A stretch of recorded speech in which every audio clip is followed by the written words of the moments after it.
When we talk about renewed covenant, I like to use the word renew instead of new. I like to give this reference, if I could, regarding the wineskins. It says that you can't put new wine into old wineskins. You have to have new wineskins. But that translation doesn't do justice to what is trying to be said there. Because if you know how to renew an old wineskin, you can put new wine in the wineskin.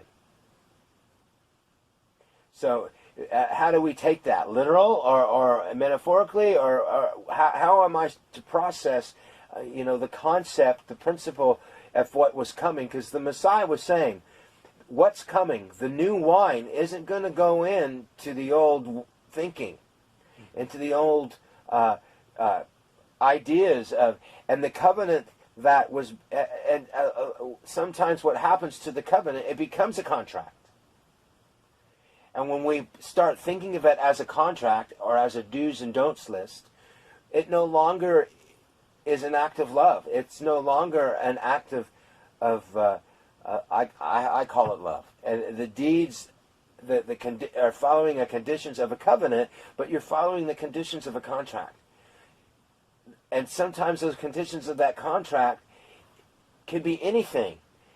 As long as you fulfill that contract, a contractor will do a contract of a home to build, and they'll have all these details and stuff that we're doing. But who he gets to do those, how he gets to do those, that's up to the contractor. But he still has to fulfill that contract.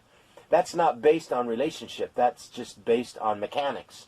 And if we take the covenant of the law and create it and think of it as that kind of law, that kind of contract, we're not going to want to do it, and we'll use every excuse in the book to, especially with the gospel message that's given, to say we don't need it anymore. His grace is sufficient. Well, His grace is sufficient to cleanse us from the transgressions against the righteousness of the law, and to cleanse us from the law of sin and death, which is unrighteousness, the consequences of the law of sin and death.